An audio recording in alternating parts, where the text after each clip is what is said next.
Dear students, welcome you all to another video session on design of synchronous counter.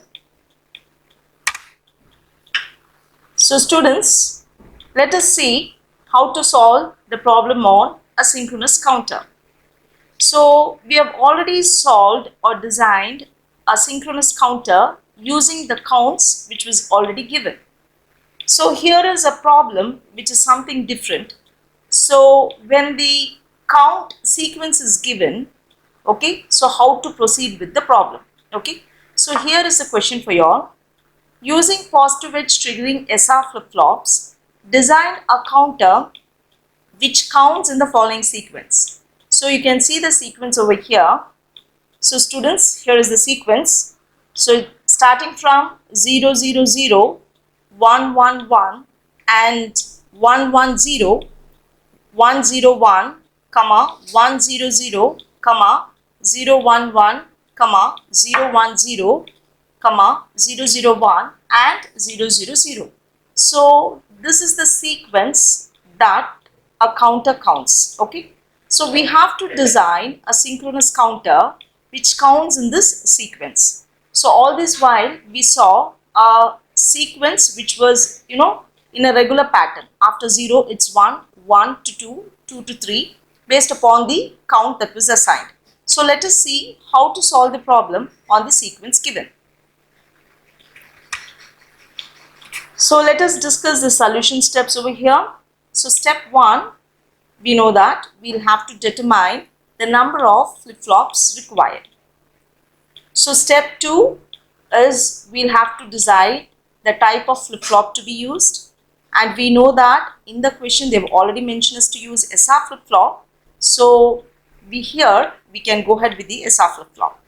Step 3 is to determine the excitation table for the counter. Step 4 is K-map simplification, and step 5 followed by its logic diagram. So let us complete or let us design the counter problem involving all the steps. So let us start with the step number 1. So step number 1 is, we know that we will have to determine the number of flip-flops required. So we know that the formula over here, the formula here is 2n greater than or equal to capital N, okay. So n here is nothing but the total number of counts, right? So in the sequence, going back to the sequence, so in the sequence we could see from 0 being the maximum, being the minimum, number, to 111 being the maximum number. So let us see what is the, number of counts, right? So it is 0, 1, 2, 3, 4, 5, 6, 7 and 8, okay. So n here will be 8, of course. So n is 8 here, okay. So obviously what happens when we substitute in this formula, we get the number of flip-flop used is 3, okay.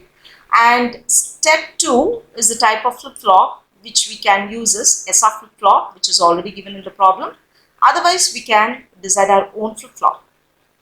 So coming to our step 3, we'll have to determine the excitation table for the counter. We know that to design the excitation table for the counter, we have to have the basic excitation table of the SR flip-flop, right? So we are very familiar with the basic excitation table of the SR flip-flop, which has its inputs and the outputs, right? So here we have your 0, 0 to have the inputs of 0x, 0, 1 giving a 1, 0, 1, 0 giving a 0, 1 and 1, 1 giving an x and 0, right? So this table is very crucial for us to determine or plot the excitation table. So the excitation table has a present state and the next state followed by the flip-flop inputs. So the present state here is, our present state is nothing but the minimum count to the maximum count which was involved in the sequence. So as we discussed before, the minimum count was 0, 0, 0 and the maximum count was 1, 1, 1, right? So I write the order from the minimum count 000 followed by 001 followed by 2 010 followed by 3 011 followed by 4 5 6 and 7. So my present state is from the minimum state of 000 to the maximum state of 111. Okay. Now here comes the difference from the regular counter design problem. So here, as they've given us the sequence, right? So let me show you all the sequence. So when they have given us the sequence, we are supposed to follow the sequence to proceed to the next state from the present state. Okay. So after a 000, our counting sequence was, I'll just show you all. After a 000, our counting sequence is 111, right? So I'll be writing the next sequence of the counter being a 111. Okay. Then from 001, okay, the next sequence is 000, okay, which is being given in the sequence order.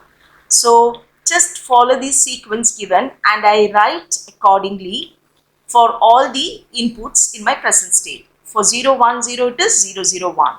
So similarly, you can look back into the counting sequence. For 111 it is 110.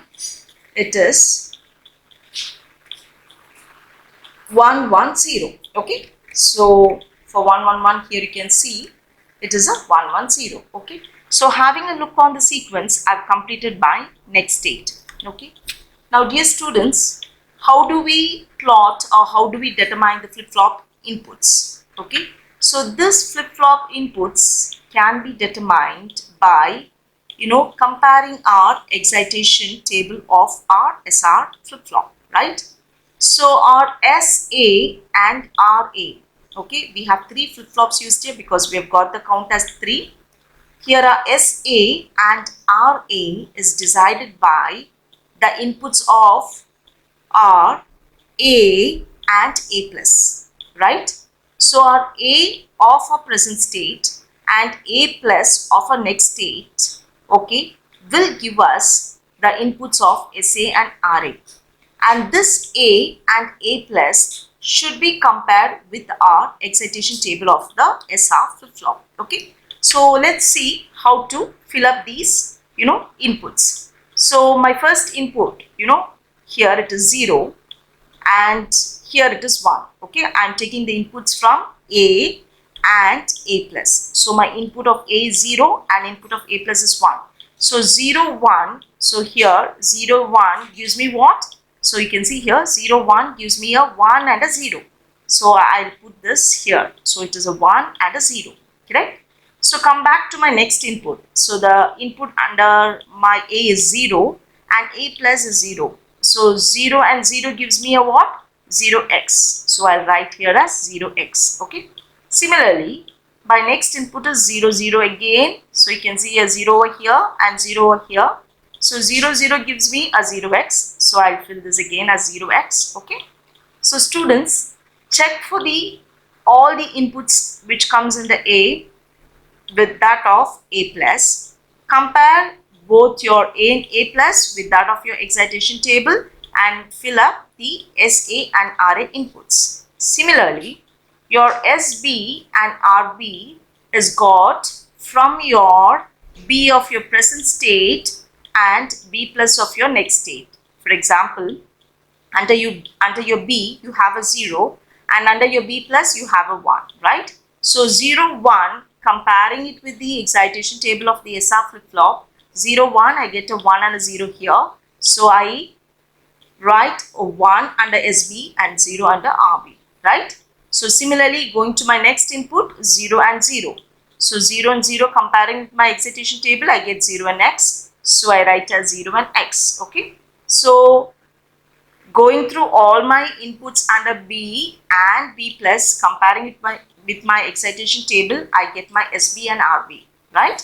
Similarly, fill the column of SC and RC by comparing the present state C and the next state C plus, okay, with that of your excitation table and complete your SC and RC. Hope this excitation table you have understood. So once we have completed the excitation table, we have to go with the K-map simplification.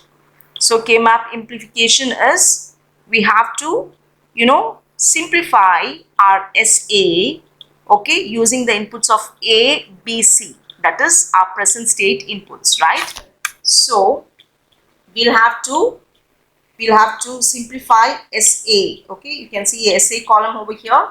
We have to separately, get the simplification for SA, RA, SB, RB, SC, RC using the inputs of our present state, which is A, B and C. Okay, so that is what I have done here. So when I simplify using my inputs A, B, C against SA, you can see here, students, I've just plotted the column SA, the inputs of column SA. That is, for 0, 0, 0, I have a 1. For 0, 1, 0, I have a 0. For 0, 1, 1, I have a 0. For 0, 1, 0, I have a 0. For 1, 0, 0, I have a 0. And remaining columns or remaining blocks filled with the don't case. Okay.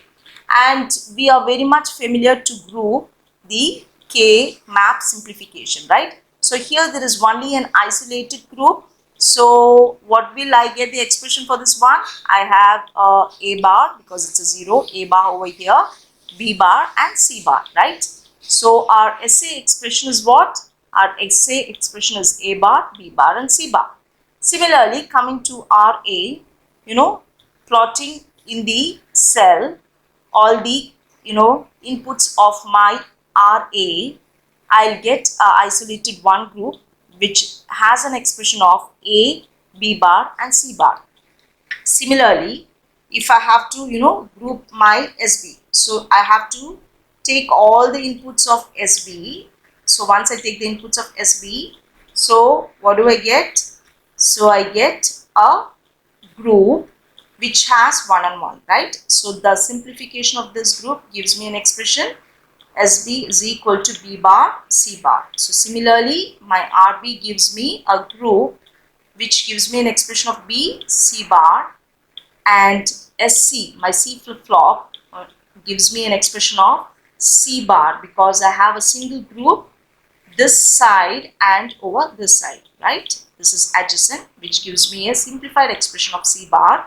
And finally, RC, which gives me a single group which has 4 number of ones, which simplifies my expression to C. Okay.